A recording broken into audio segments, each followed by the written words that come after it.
최근 전세 사기 피하려고 월세 찾는 분들 많으신데요. 월세는 보증금이 얼마 안 되니까 안전하다고 생각하시는데 이렇게 생각하셨다가 내 소중한 보증금 전액 다 잃어버릴 수 있습니다. 월세라고 해서 내 보증금이 안전한 건 아니에요. 이 집이 경매로 넘어가더라도 보증금 전액 다 받을 수 있는 금액은 또 따로 정해져 있습니다. 내 월세 보증금이 안전한지 안 안전한지 확인하기 위해서는 내가 소액 임차인인지 아닌지 확인할 줄 알아야 되는데요. 소액 임차인은 보증금이 소액인 임차인을 말을 하는 겁니다. 소액 임차인에 해당이 된다면 그 집에 대출이 얼마나 있던 간에 아니면 그 집에 대해서 세금 체납이 얼마나 있던 간에 내가 제일 먼저 보증금을 받아갈 수 있는 임차인이 되는 거예요. 이렇게 가장 먼저 보증금을 돌려받을 수 있다는 걸 최우선 변제라고 합니다. 최우선 변제 처음 들었을 때 좀 복잡할 것 같죠? 그런데 알고 보면 전혀 복잡한 게 아닌데요. 먼저 내가 소액 임차인이고 최우선 변제를 받기 위해서는 보증금을 얼마 이하로 들어가야 되는지를 알아야 되는데요. 소액 임차인은 그 집에 잡혀있는 근저당이 언제 잡혔냐, 그리고 그 집이 어디에 있냐에 따라서 소액 임차인으로 구분될 수 있는 금액이 나눠지게 됩니다. 내가 월세로 들어가려고 하는 집에 등기부 등본을 떼보는 거예요. 등기부 등본은 집주인만 뗄 수 있는 게 아닙니다. 집주인이 아니더라도 누구나 뗄 수 있는 게 등기부 등본입니다. 그럼 1구에 보면 근저당권이 보일 거예요. 근저당권은 그 집을 담보로 해서 대출을 받았다는 건데요. 이 중에서 빨간 줄이 그어져 있으면 대출을 빌렸다가 그 대출금을 다 상환을 했다는 겁니다. 그럼 지금은 신경 쓰지 않아도 되겠죠. 빨간 줄이 없는 근저당 중에서 접수일이 가장 빠른 근저당을 찾는 겁니다. 그럼 그 근저당이 접수된 날짜를 기억하고 계셔야 돼요. 그리고 인터넷 등기소로 들어가는 거예요. 대법원 인터넷 등기소 클릭해주고요. 이렇게 메인 화면에 보면 오른쪽 하단에 소액 임차인의 범위 안내라는 메뉴판이 있습니다. 이걸 클릭해줄게요. 클릭하면 지도를 선택할 수 있는데요. 내가 월세를 들어가려고 하는 집의 주소지를 클릭해주면 됩니다. 지금은 서울 빌라에 대해서 얘기하고 있으니까 서울특별시를 클릭해줄게요. 그러면 이렇게 두 개의 표가 나오게 되거든요. 그 중에서 우리는 지금 주택에 대해서 얘기하고 있으니까 주택임대차보호법을 한번 볼게요. 제일 첫 번째 칸에는 기준 시점이라고 적혀져 있어요. 근데 이 기준 시점은 내가 월세 계약한 날이 기준 시점이 되는 게 아닙니다. 좀 전에 그 집에 등기부 등본을 떼서 지금 살아있는 근저당이 설정된 날짜를 기억해라고 말씀드렸는데요. 그 날짜가 여기 기준 시점에 들어와야 되는 거예요. 등기부 등본 떼보니까 2009년 10월 2일에 근저당권이 설정되어 있다 하면은 이 날짜가 언제 포함이 되는지를 확인을 해봐야 되는 거죠. 임차인의 계약일이 기준이 아니라 근저당 설정된 날짜가 기준이 되는지 좀 이상하다고 생각하시는 분들이 계실 텐데요. 우리 은행 입장에서 한번 생각을 해볼게요. 이 집이 경매로 넘어가게 된다면 가장 먼저 배당받을 수 있는 게 소액 임차인이라고 말씀드렸는데요. 그럼 이 사실도 은행도 알고 있겠죠. 그래서 은행에서 돈을 빌려줄 때부터 소액 임차인이 먼저 배당을 받아갈 수 있는 그 금액을 제외하고 대출금을 산정해서 대출을 해줍니다. 은행 입장에서도 대출금 회수에 대한 보호를 하는 거죠. 그런데 임차인이 바뀔 때마다 소액 기준이 달라지게 된다면 은행에서 대출을 빌려준 그 금액에 대한 보호를 잘 받지 못하게 될 건데요. 이를 방지하기 위해서 제일 먼저 잡혀져 있는 근저당 설정일이 기준이 되게 되는 겁니다. 그럼 근저당 설정일이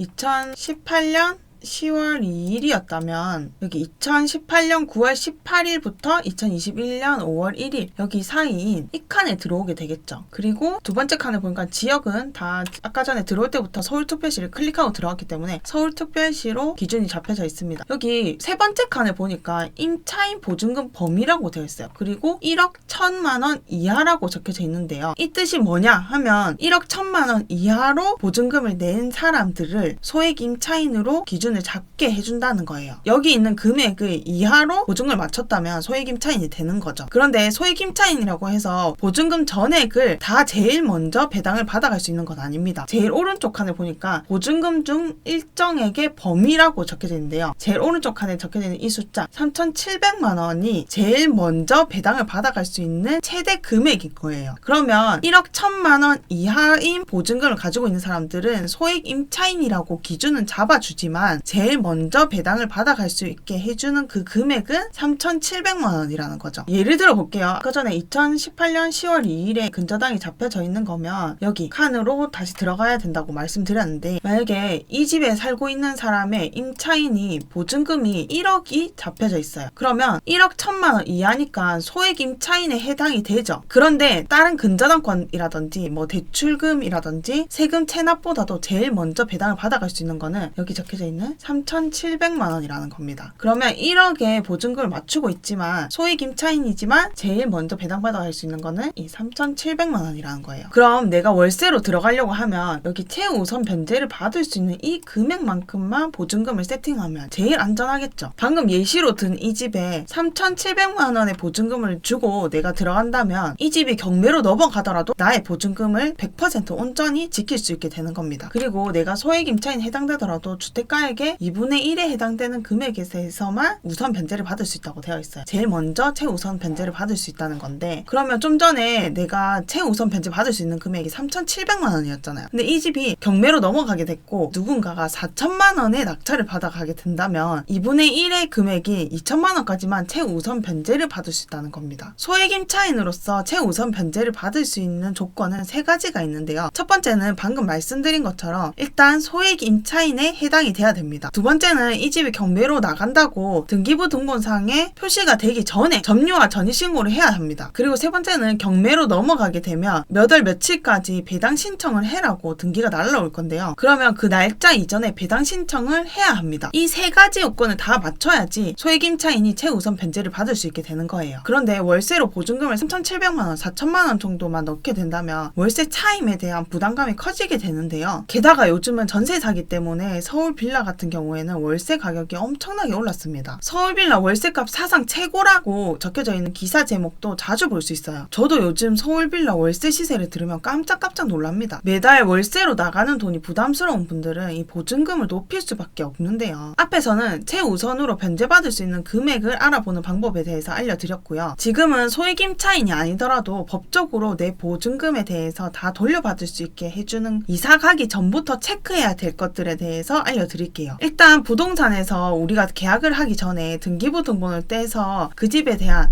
인적사항들을 얘기를 해주는데요. 이때 주의를 하셔야 돼요. 중개사 분들 중에서도 내가 전세로 들어가는데도 그 등기부 등본에 근저당권이 설정되어 있는데 그냥 아무 일도 아닌 것처럼 대수롭지 않게 넘어가시는 분들이 계세요. 내가 전세로 들어가는 거면 지금 잡혀져 있는 대출금을 내 전세 보증금으로 전부 다 상환을 해야 돼요. 이 근저당이 내 전입신고 일자보다 더 빠르게 설정이 되어 있다면 나는 법적으로 보호받을 수 없게 되는 임차인이 되는 겁니다. 그럼 이 집에 대해서 경매로 넘어가게 되더라도 내 보증금은 아무도 책임을 져주지 않는다는 거예요. 전세로 들어가려고 하는 집에 등기부 등본을 떼서 전부 다 발소가 되었는지 한번 확인을 해야 합니다. 그리고 요즘 집주인들이 정말 작정하고 임차 보증금을 안 돌려주려고 하는 사례들이 많은데요. 이런 경우에는 임차권 등기를 설정을 해야 됩니다. 제 친구도 집주인이 전세를 못 맞추고 있으니까 지금 전세 보증금 못 돌려준다고 했다는 거예요. 그런데 이 친구는 새로 구한 집에 대한 대항력도 빨리 구해야 되거든요. 그러면 빨리 그쪽으로 전입신고를 해야 되는데 전입신고를 그쪽으로 옮기게 되면 기존에 보증금을 못 받고 있었던 그 집에 대한 대항력은 풀리게 되는 겁니다. 그래서 이거를 안 풀리게 하기 위해서는 임차권 등기를 설정을 해야 돼요. 그리고 임차권 등기를 설정하겠다는 말만 꺼냈는데도 보증금을 바로 돌려주는 사례들도 있어요. 그리고 보증금이 얼마든 간에 보증보험은 꼭 드셔야 돼요. 보증금을 가장 안전하게 지킬 수 있는 거는 주택도시보증공사에 보증보험을 드는 건데요. 그럼 이 집이 경매로 넘어가더라도 이 주택도시보증공사에서 나한테 먼저 보증금을 돌려줍니다. 보증보험을 들기 위해서는 이 집에 대한 공시가격의 126% 이하로 전세를 맞춰야 되는데요. 공시가격을 알아보는 방법은 네이버에 부동산 공시가격 알림이라고 검색만 해보셔도 바로 알아보실 수 있으실 겁니다. 한번 같이 들어가 볼게요. 부동산 공시가격 알림이 치면은 사이트 들어갈 수 있죠. 클릭하시고 집합 건물은 공동주택 가격을 클릭하면 돼요. 클릭해서 주소를 다 클릭한 후에 돈까지 다 호수까지 다 클릭하고 열람하기를 눌러주는 겁니다. 그러면 공동시장 가격이 뜨거든요. 이 가격에 1.26을 곱해주면 그 금액 이하로 보증보험을 들 수 있다는 거죠. 마지막으로 전세나 월세로 들어가려는 특히 빌라인 경우에는 그 집이 매매가는 얼마인지 확인을 잘 안 하시더라고요. 그래서 중개사 말만 믿고 당연히 매매가가 전세가보다 더 높겠지라고 생각하고 계약하시지 마시고 내가 직접 그 집에 대한 매매가가 얼마인지 확인을 해봐야 됩니다. 인터넷으로 확인할 수 있는 방법도 있지만 그냥 내가 매도인이 된다고 생각하고 부동산에 한번 방문을 해보는 거예요. 그래서 그 집은 매매를 하려고 하면 얼마에 살 수 있는지를 확인을 해보는 겁니다. 그럼 오늘 영상도 도움되셨다면 구독과 좋아요 꼭 부탁드립니다.